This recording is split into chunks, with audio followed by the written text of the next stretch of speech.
Here at Paddy Power, we're the home of the Money Back Special, with some incredible offers every single week. Check out the website or app today. Terms and conditions apply. 18 plus, begambleaware.org. Hello and welcome to this Monday Postcast. I'm Paddy Power, joined in the studio by Dave Orton, and we have Paul Binfield from Paddy Power on the line as well.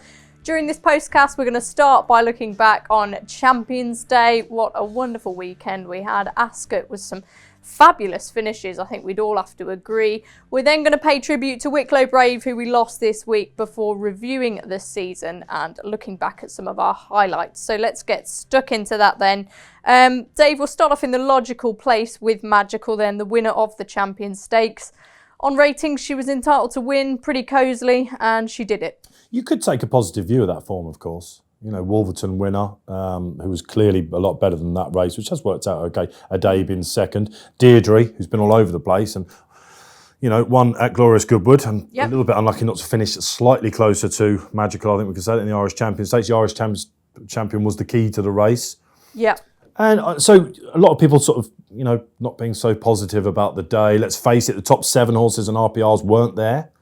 It was Stradivarius was the top boy there, of course, defeated. We'll get to that. And then it was Magical. So for a lot of people and a lot of punters there, and I was there on the day, you got the sense that she needed to win to give people that real buzz. And I think certainly in the winners' enclosure afterwards, that was the buzz race, I think. And it was a fantastic race, wasn't it? Yeah, absolutely. Foxtel in fourth. He good looks run like from next him, year's I thought. Really good run, supplemented, and we didn't see him till Doncaster. It's totally contrasting ground, very keen, still learning his trade. Very happy, I think they would have been for that next year. So probably he's all to take out of it. Looks like she's going to go to the Breeders' Cup again. Yeah, fillies and mares this time. For the race that she almost won, you know, after winning at this meeting last year. No and able this time, of course. So have to think that she's going to be the horse to beat in that. And they won't mind if there's rain. It's at Keeneland, of course, where the turf can get really choppy. Unlike Santa Anita, where it's usually all firm. So there's lots to like about her. She's a really tough filly, isn't she? Yeah, as you mentioned, second in the Breeders' Cup last year. Will she go for that same race? We're not quite sure. Aidan O'Brien's got a number of options, as is always the case. Binners, a price on Magical for the Breeders' Cup? Yeah, well, immediately after the race, Maddie, we did think that she might go for the Breeders' Cup turf. We went 4 from 5. She's now out to 6 after Aidan, who had earlier called her the ultimate racehorse. Brilliant performance. And Dave said there were a lot of horses at Ascot last week that weren't rated, you know, amongst the top bunch. But to be fair, it was a brilliant day. Some of the loads of brilliant finishes, competitive racing. So despite the ground wasn't quite as bad as we'd have imagined, but it was a brilliant day's racing, to be fair. And for the fillies and mare, she's now in 11 of 4 shots. She's a second favourite in the Breeders' Cup filly and mare turf, behind Sister Charlie, who is 7 of 4 favourite. And then you've got a number of horses, including Fleeting, on 8 to 1. Fabulous, thanks Binners. More of that fillies and mares, the one that was run on Saturday, in a little while. Dave, just want to speak to you about Ascot Champions Day, the day as a whole. Obviously they moved the round races to the hurdles track. Yeah, if that was good to soft, I mean, you knew after the first, didn't you? You were like, when Starcatcher was going through it, you were like, oh no, you know, Stradivarius obviously, and what do you think of Champions Day? We've already mentioned some people are bemoaning the quality a little bit, which is typical for this time of year, and with the Arc just having gone. What did you think being there? Did you think much was said about it in the run up to it, wasn't it? And I guess the knockers, if you like, in 2011, you know, when this was in its inception, and they had been put back in their place a little bit, because we had the likes of Frankel, of course, you know, the greatest racehorse ever, you know. I remember in 2016 being, I think I've been at every single day since it's been there as well, and 2016, it was like good to firm, and all the right horses won. Yeah. Then we had Noble Mission and Alcazim slogging it out in what was awful ground, and that's when the knockers came out. But one of the races of the century. And, you know, last year it was tough. Roaring Lion just got over the line, despite the fact the ground wasn't there. It is what it is. Yeah. It is what it is. Exactly. Cracksman, a great race. You know, Crystal Ocean, well beaten in the second. This year they got a little bit unlucky because the right horses probably weren't there. But for whatever reason, Crystal Ocean, you know, retired, and Abel having not going to that well again. So Ascot got a little bit unlucky. I think the bookmakers thought they were going to have a great day when Donovan triumphant somehow got over the line. Yeah, that was a real head scratch, that one, wasn't it? And the ground on the straight course was extremely bad. So I think for a form sort of perspective going forward, pinch of salt for me. Yeah, okay. But as a day, to me anyway, it feels like that the sort of Ascot have got it really spot on, and Great British Racing and, Kipco, they've all really honed in on what they want this day to be, and it seems that it keeps to improve year on year, Binners. Do you get that impression? Yeah, as I just said, Maddie, we were earlier in the week, the bookies were saying that all the soft ground horses have been backed. Then they changed the courses, as you guys have explained, and the ground wasn't as bad as we originally thought. And I mean, just look at this. We might come on to Starcatcher, I don't know, but look at the finish to that race.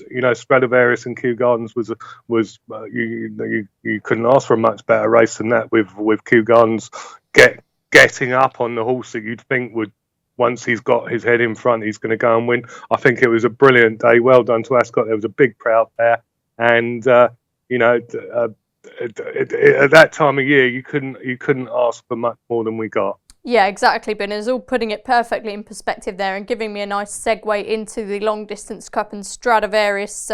Dave, now, does this performance make you think he's vulnerable next season, or do you sort of think the ground was his excuse? Two ways of looking at it, and which one do you go for? I think that he came up against a Group 1 horse on ground that he didn't like. So the ground was against him.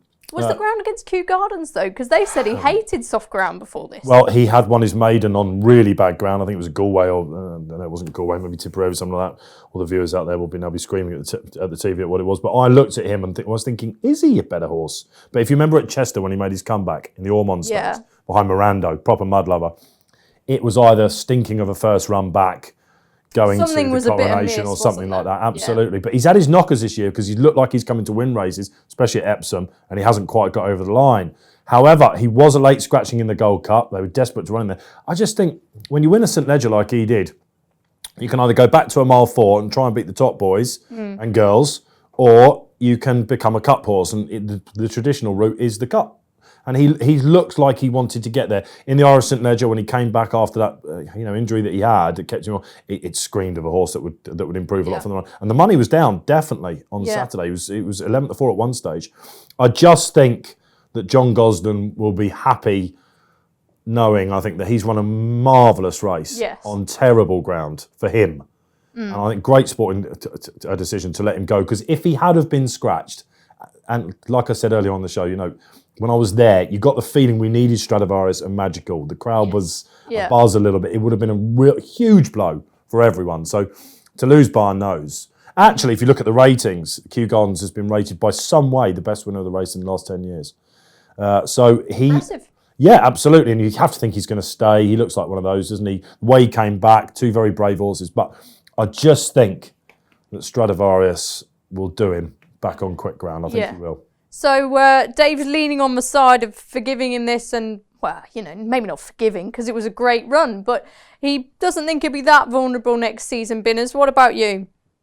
Well, it's a very good point. Aidan O'Brien and the lads, they did suggest that John Gosden and the soft ground was against their horse. He ran an absolute cracker. It's the first time he's been beaten in something like 10 or 11 starts. But as far as the bookmakers are concerned, we do think Stradivarius will turn it round on fast ground at Ascot in June.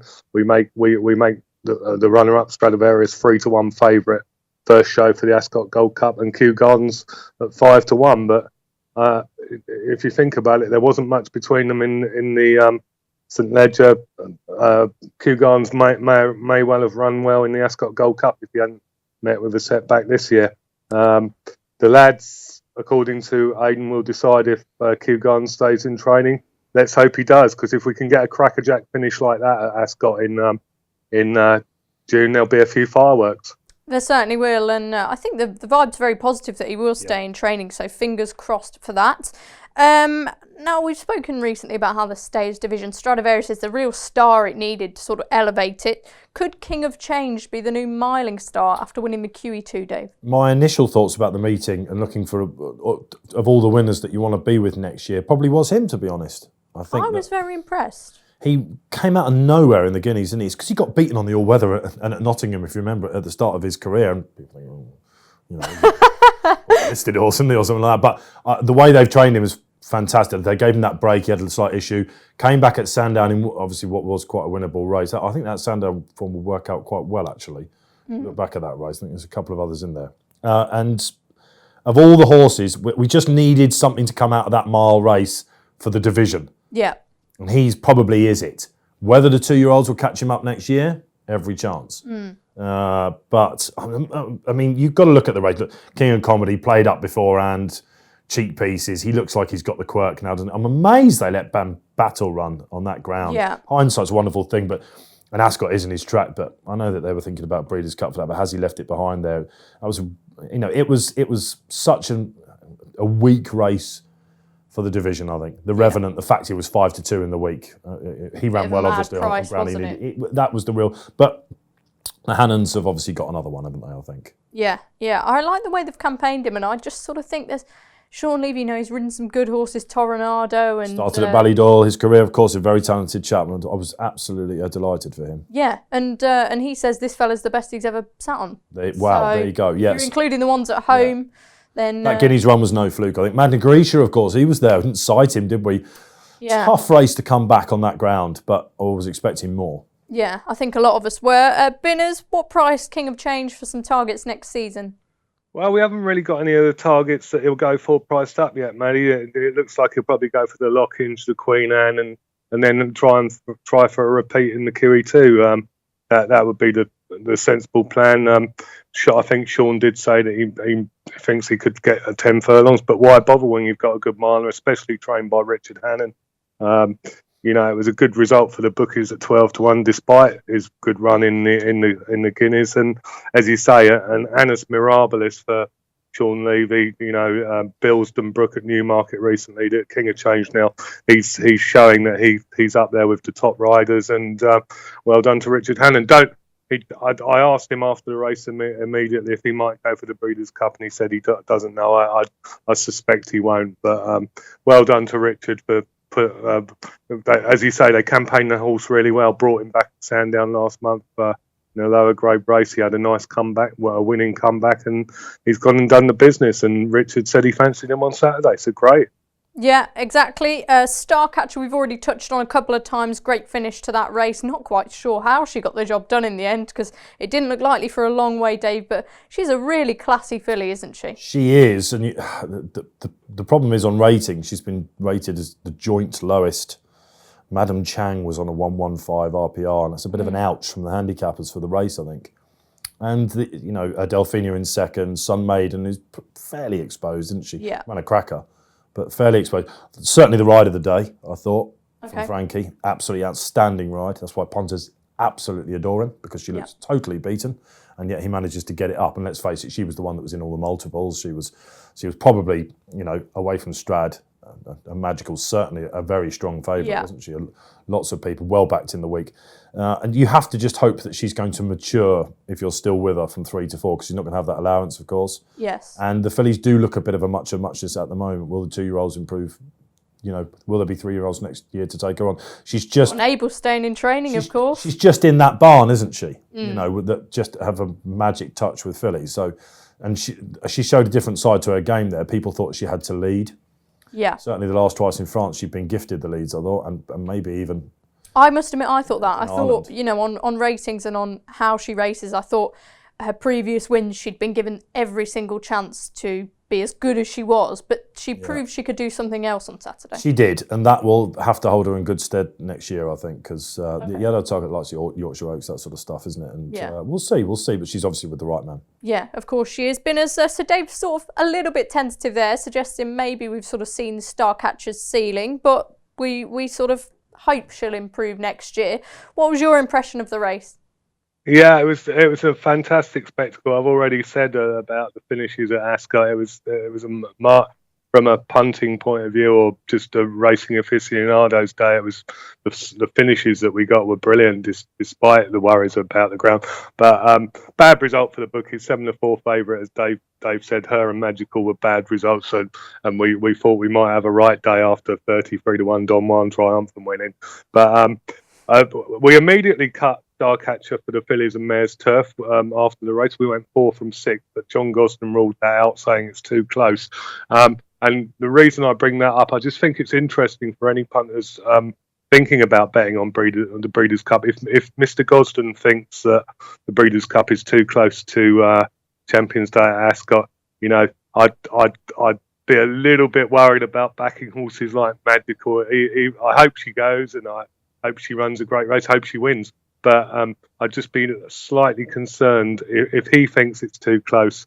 Like I know Magical, but will the race catch up on her, especially on very soft ground at Ascot? So will it catch up on them? I'd be concerned about backing horses that won on Saturday at the Breeders' Cup.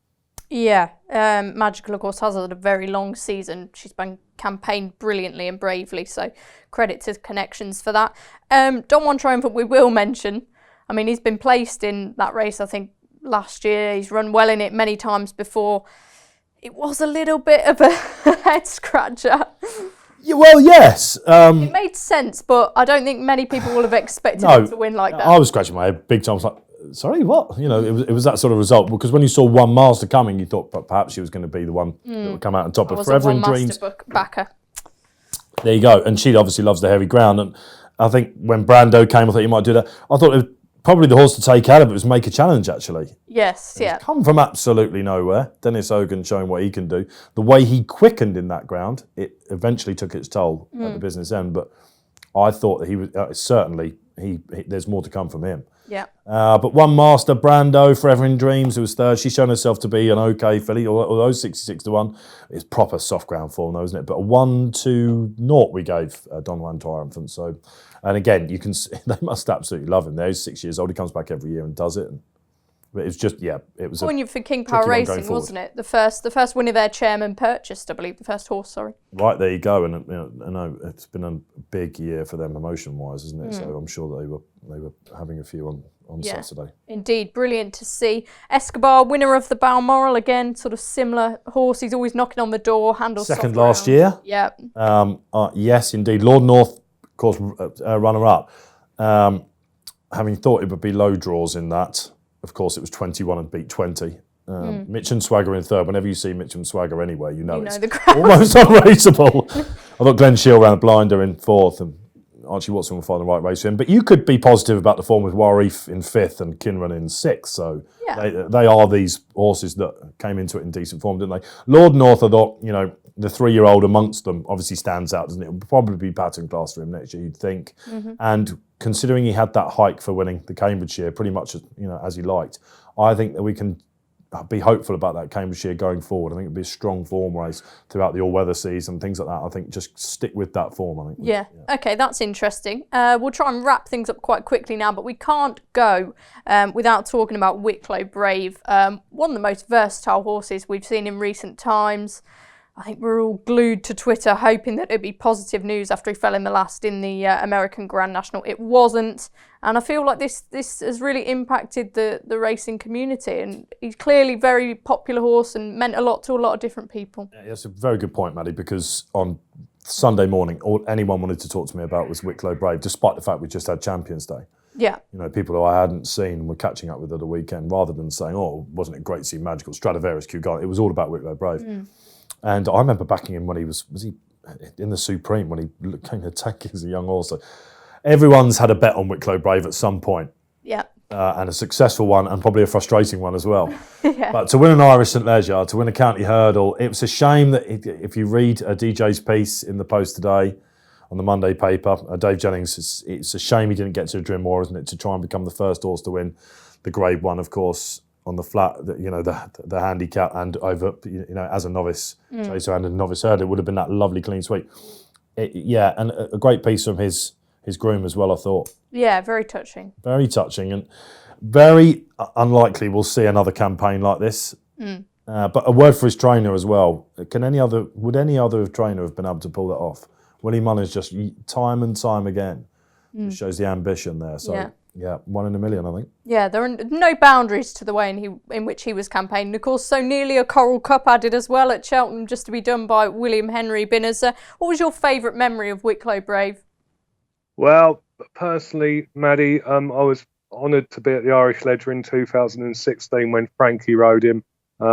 it was just a great race, and from my employer's perspective, getting Order of St George beaten that day, that he was a 7-1 on favourite, tells the whole story. But he was brilliant on the flat. He was brilliant over hurdles and fences. He won the county hurdle. It was particularly cruel the way that he departed the planet.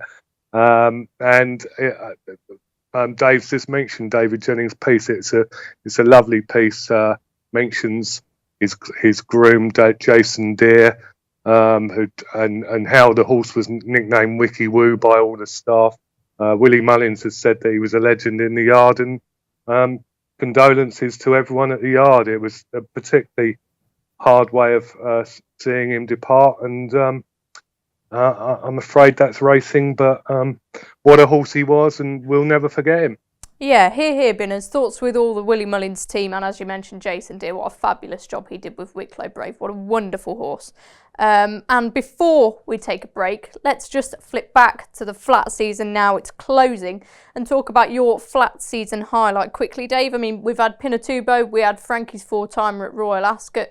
The King George, of course. What was the number one? Paddy, yeah, no contest for me. The King George, 100%. Race of the year. And the way that everything went wrong. Yeah. And she still managed to do it. I think that was probably my highlight. And maybe the arc as well for the dramatic moment of the year. When she got caught, that was something else, wasn't it? And the reaction of people. Stunned. So, but certainly the King George for me, yeah. Yeah. Well, another sort of thing we're touching on there with campaigning horses, you know, they campaign really bravely and they give us these brilliant memories. So fingers crossed we can see Enable return next season to her very best. Binners, for you, a highlight? Well, Maddie, I think sometimes we get caught up in our racing bubble. We think it's the most important thing in the world. Of course, it pays our livings and expenses. But I think for me, it was Tony McCoy getting the better of Ruby Walsh in the charity race at the Curragh. I believe it raised €2.5 million for charity for the Pat Smullins for Cancer Trials Ireland, which was absolutely brilliant. It was great for another couple of reasons as well, Maddie. Firstly, just seeing Tony McCoy and Ruby Walsh going at one another once again brought back many, many memories. And the second thing was Quizzical winning it for Sheila Lavery. She had a trying season last year. She lost a good filly who was second in the 1,000 guineas. Bad luck for Sheila. So it was great to see Tony carrying Quizzical's colours, but also Quizzical was beaten by my great friend, the Curragh Conjurer, Brendan Jukes. Best horse he's had in recent years. Warmed the voice at this Stowe a few years ago when I went down there for a nursery on heavy ground. So that was just an absolutely brilliant day and my highlight for the flat season. Fabulous one. I really enjoyed that. Been as a lovely trip down memory lane there from us in this studio regarding all things this season and Wicklow Brave. We'll see you after the break. What's my horse's handicap? The fact that you're backing him? Everyone loves a newbie. That's why Paddy Power Games are giving all new customers 60 free spins on daily jackpot games. New Paddy Power Games customers only, one per customer. T's and C's apply. 18+. BeGambleAware.org. Welcome back to this Monday Postcast then, and now it's time to preview Saturday's big race, the Group 1 Vertem Futurity Trophy. Now, absolutely remarkable scenes here. The Aidan O'Brien has 11 of the 12 horses entered, including who he said were his big two, Innisfree and Mogul, with Kamiko, trained by Andrew Boulding, of course, the only other horse entered in the race. Dave, have you known anything like this before? No. I mean, we thought we were coming in on a Monday, didn't we, to talk about the weekend that was. This is now possibly, well, one of the biggest stories of the season, I think. Yeah. I mean, can you ever remember a time, say that Kamiko comes out for Qatar, I have to say I think it's likely he'll run, all being well, and be amazed if he didn't. Okay. Goodness. But seriously, a Group 1 with one owner and one stable, because it's all Ballydoyle, you know, the lads, if you like, they're all one and the same. Yeah. It's all for the stud going forward, isn't it? So, quite Bad incredible. for the sport? Well, look, lots of people have always moaned about Aidan O'Brien and the team tactics. Well, this is like the pinnacle of team tactics, isn't it? What on earth is going to go on? And I don't know. I mean, the cynic in you is like, oh, wow, if I was John Magnier and Tabor and Paul Smith was sitting at the table on Thursday night saying, right, lads, which is the buzzer? Obviously, that it's not going to happen, but I don't know. I don't like it. No. I don't like it at all. I'm I'm astonished that no other people, trainer owner-wise, are having a crack. There's usually a couple of no-hopers, aren't there? I don't know. Is it a case of them scaring them away? 12, is he? Do you think? That's another problem for the race. It could badly cut up, couldn't it? Could we be left with 3 or 4 runners? Yeah, absolutely. It's a Group 1. And this is Magna Grecia's Group 1. This is Camelot's Group 1. Yeah. Great race, Roaring Lion. We're talking about, exactly. Guineas winners last 2 years. Guineas winners. So, and while Mogul looks like potentially one of the real deals going forward for next year, you just imagine that he'd be favourite. Him and Innisfree look the ones, don't they? Assuming that Armoury probably doesn't run, I don't know. But look, I don't know. I'm astonished, actually. We haven't known about this long at this stage while we're talking how many binners, but I don't know. From a bookmaker perspective, Paul will probably fill us in, but what do you do with it? Yeah, exactly, Paul. And from sort of a, as a fan of the sport, it's not a great spectacle. And does this set sort of a dodgy precedent going forward? We really do need the best competing against the best, and hopefully not from all the same stable. Yeah, no, I have to say, Maddie, like I only found out about this as we were having a brief chat before this postcast. I think it's extremely disappointing. This is it's the second biggest juvenile race of the season in England, and we've got one home-based contender. It's very bad for competitiveness of the sport. If I want to try and be fair, Aidan O'Brien and Coolmore and Donica and all that, they added brilliant things to Champions Day with Magical and Kew Gardens, but this is very, very disappointing. But anyway, I don't want to say any more about it. That may be more of a personal point of view than my employer's. But listen, if they run, Aidan suggested that he's going to run Innisfree and Mogul. They both look to have kind of similar profiles to me. Innisfree won the Beresford, which is always a great trial. He won it with Saxon Warrior when Brendan ran Warm the Voice against him, which was also, there were 3 Aidan horses against Warm the Voice in that, and there was one other horse. And then Mogul's got a similar profile, first time out, and then one at Leopardstown's Champions Day. So 2 really good horses. I hope they both turn up. I really hope Andrew Balding runs. And my last word on this, because I don't want to get too down on it, is I support Cambridge United. So everyone knows I always support the underdog. So I hope Andrew Balding scoops the prize with Kamiko.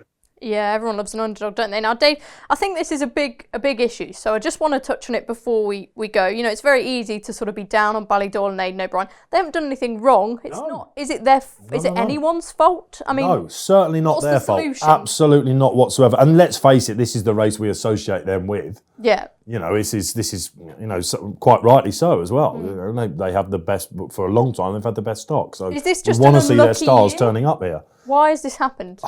We'll hear all about it, and connections will come out and say it. But I don't know. I mean, I'm just astonished that there are no other training centres. I mean, where's the Gosden horses? Where's the Stout? Godolphin. Yeah, absolutely, of course. I mean, I don't know. Military March won the Magna Grecia race, Persian King race, which Magna came out, and you can do that turnaround. He's quite a big horse, and maybe they are doing the right thing by him. But there's going to be a hell of a lot of narrative coming out of this, and I'm fascinated to see which way it goes. But come Saturday, it's going to be pretty trippy, isn't it? Basically. Yeah. Here, totally agree. On the different side, the fence, if you like, that's the last sort of big flat Group 1 of the season. We've got Cheltenham's first meeting of the season upcoming as well on Friday, on Saturday, the showcase, which I'm sure so many people will be looking forward to. Have you managed to pick out a horse, Dave? I have, but I'll let you go first. Yes, I have. Well, first of all, they can't moan about the ground now, can they, these jumps trainers? And I should say that first of all. So let's hope we do, you know what I mean, see some decent horses going forward. A lot of people, myself included, I got into racing being a jumps man, if you like, probably. I love it all, and I'm now definitely level pegging. Certainly jumps is my real first interest. Yeah. But the October meeting has always been, I don't know, a little bit like the Craven meeting. Yeah. Newmarket. You're learning a lot from it. I don't usually start really betting over the jumps till the open meeting. Yeah. That's just kind of how I am. It depends Get a on bit more of an indication. It depends on what the weather does every year. You can't be quite so strict like that. And, I'm not anyway. And the fact that we've had all this rain, we should be starting to see some of the early ones coming out. Let's hope it's not going to be another one of these jump seasons where we see these top novices just once or twice, or these gold couples just once or twice before Cheltenham. Yeah. You know, I think that's been harming the game a bit. Get them out, get them racing. It's a flat season. A lot of people have been moaning, saying, well, it hasn't been the best of flat years, but we've been talking about the campaigns the horses have had, aggressive. There's nothing wrong with it. These, you know, if a horse is well, run it. So let's hope that the Hendersons and the Nichols and the Willie Mullins get them out a little bit. On that, any trainers, early season trainers you look at who get their horses very forward? Maybe Ollie Murphy, I would imagine. He's got, you know, these younger trainers, for example, especially Ollie, it's a good opportunity for them to go and take the top races at, you know, and actually think about his horses that placed in the Supreme. Yeah. And then obviously last year they started early, and they get a little bit lost when the Mullinses come out and the Hendersons But I'm just scouring through the entries, actually. He's going to have some fascinating horses in all the novices and the bumpers. He's a trainer that was with Elliott for a long time in Ireland. I think he probably is the one to take the next leap, I think. Okay. I do have a horse, though. It'll be interesting to see what Al Dancer can do if he's allowed his chance in the novice chase. Although I was totally against him in the Supreme, and that worked out. I think he could be one of the early season stars over fences anyway. Okay. And it's good to see him entered. But Fan du Soi is going to be my horse that I just think there's a nice race in the 4-year-old. Forget his run at Aintree last time. He is in the 4-year-old hurdle on the Saturday, but so's Coeur Sublime, who was second in the Triumph. That might scare him off. There's a decent handicap in this one. No, Paddy Brennan thinks that as well. Okay, I've picked one out. We were talking about trainers, Fergal O'Brien, Nigel Twiston-Davies. Those pair usually have their sorts. Yeah, nightmare to pronounce this one, but Listun Burner, I believe it's pronounced, in the 3:10 on not Friday. Not gone for Tizard horse. That's a bit surprising. Yeah, someone had to say it, didn't they? Progressive last season. He's actually a brother to Cloth Cap, who was third in the Scottish Grand National. I sort of think he's ready for the step up to this level now. And as I mentioned, with the Yardies, hopefully he'll be ready to fire first time out. I think there's more to come from him, and the trainer's actually operating at a 24% strike rate, so that's not too bad at all. So Liston Burner for me. Binners, have you had a look at Cheltenham, or indeed just a horse to follow for the season? Yeah, quick look at Cheltenham, Maddie. I agree with you. Nigel Twiston-Davies, he is a man for these early season races at Cheltenham. I like the look of Holstone in the 3:45 in the novices chase on Friday, the extended 3-mile novice chase. Won a match last time, uncompetitive. The other horse fell 4 out, but Holstone could be good over fences. Couple for the season. One that we've seen already is Time Hill for Philip Hobbs. He justified favouritism in the Persian War novices hurdle at Chepstow recently under Richard Johnson. He was a good bumper horse. He was third in the champion bumper at a big price at 20-1, and he we'll see how he gets on, but he's 20-1 from 33-1 for the Balmoral novices hurdle after that effort. And a horse I'm really looking forward to seeing. I don't know where she's going to bring him out. Amy Murphy, Kalashnikov, won the Manifesto novices chase at Aintree over 2.5 miles. That obviously the Ryanair chase is over a similar distance, 2 mile 5 at Cheltenham in March, and apparently that's his target. And I wish Amy all the best. I was lucky enough to have a little visit to her last season, and she was a gracious host. And we saw Kalashnikov, and I'd love it for a small yard like that if she could go and win a big race at Cheltenham next year. Yeah, you're speaking far too much truth today, Binners. Here, agree with you on the small trainer front, and Amy Murphy, she's done a brilliant job with Kalashnikov. We're going to take a quick break now, but before we do, if you fancy any of the horses that we've mentioned, talking about the Vertem Trophy, or even this week, which we're going to get onto in a minute, then you must download our app. All the prices on there from all the different bookmakers that you need, as well as the top offers and some tipping as well. So download our app. I'm Jose Mourinho. I know a thing or two about being special. Nearly dying in a laundry basket? Special. Winning the daily jackpot on Paddy Power games? Not special. Understood, Jose. Yes, someone wins an average £40,000 jackpot every single day. So if you win, don't think you're special. Daily jackpots. by Paddy Power Games. Jackpots must be awarded by 11 p.m. and vary from day to day. Jackpot is shared with other operators. Available on selected games. T's and C's at paddypower.com. 18+ BeGambleAware.org. Welcome back to this final instalment of the Monday Postcast. As always, it's time for our midweek racing section. Now I'll spin us through the meetings very quickly. Tomorrow we have the Curragh, Yarmouth, Exeter, Newcastle, Kempton, Deauville as well in France. Wednesday is Worcester, Navan, Fontwell, Newmarket, Kempton, Wolverhampton. Thursday is Southall, Thurles, Ludlow, Carlisle, Wolverhampton and Chelmsford. And Friday is Newcastle, Doncaster, Cheltenham. And we've got Newcastle twice on the list there. As far as I'm aware, they're only hosting one meeting. Where the championships start officially this week, don't they? So you've Newcastle's turned that big part into of that. something positive. But yeah, Newcastle on Friday then.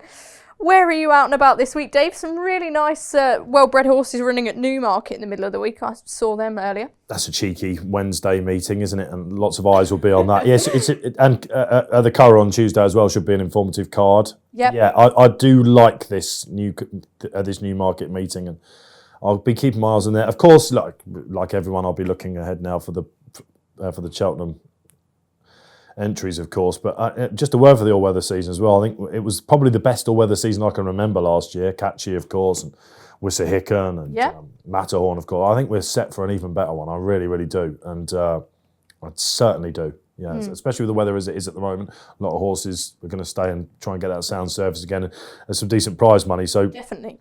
I think the Kempton Wednesday card, love a Kempton on Wednesday night. It's absolutely fantastic stuff. But certainly Newmarket will be, before Friday anyway, the place to be, I think. Yeah. Have you got a next best, or are you keeping your powder dry for the I'm now? going to keep the powder dry. Okay, we'll go to Binners. Yeah, I got one. I'm going to go to Newmarket on Wednesday. Looking forward to that. There's a Breeders' Cup press conference, so we'll find out a bit more about the Breeders' Cup there. My next best, Maddie, is in the 310 at Newcastle on Tuesday. It's an optional claiming handicap, but it looks a nice competitive event. And I'm going to go for Richard Hannon's Buridan. I think he can bounce back from being well beaten in the Stewards' Cup. Before that, he did it nicely, winning at Lingfield. And Sean Levy's on board, and he will be brimming with confidence after his brilliant effort at Ascot on Saturday. Fabulous Spinners. Let's get the midweek naps. This will not be beaten. You left us in suspense. Let's hope it's a good one. Who have you got? Convict, 340 at Newmarket on Wednesday. Half brothers of Hamish, same colours. Very impressive he was the other day, wasn't he? Yes, Hamish was extremely impressive. And on the same meeting, Convict, I think was it the next day, wasn't it, on the Saturday? Convict was a beaten favourite on the card, but the horse that beat him with Rafe Beckett's is decent. And I don't think we saw the best of him. He's obviously going to be better the further he goes. The market should be quite kind to us, because if you're weighing in with me as well, because King's Caper at the top for Mark Johnson, he's going to get quite a bit of weight from that. Baptism as well for John Baptism Johnson. as well. Yeah. You know your eggs, don't you, Maddie? You've had a little look. So yeah, Convict for me. Okay, Convict for Dave. Who for you, Binners? Another one on Tuesday, Maddie. Again on the all-weather, 7:30 at Kempton. I'm 6 furlong handicap. I'm going to go for Roger Varian's Revolutionise. He's a course and distance winner. He was third over course and distance last time. He got going a bit too late there and was beaten by a horse called Total Commitment. They renew rivalry on Tuesday, but I think Revolutionise can definitely turn the form around if he's a bit closer in the closing stages. Yeah, promising horse that for Roger Varian. That's all we've got time for today. Thanks for joining us. As per usual, Bruce and the team will be back on Friday for the tipping postcast. We'll have all the final declarations then, so keep your eyes peeled for that. We'll see you next time. Check out Paddy's Rewards Club. Simply place 5 bets of £10 or more across any sport in a week, and you'll get a free £10 bet the next week. T&Cs apply. 18+ BeGambleAware.org.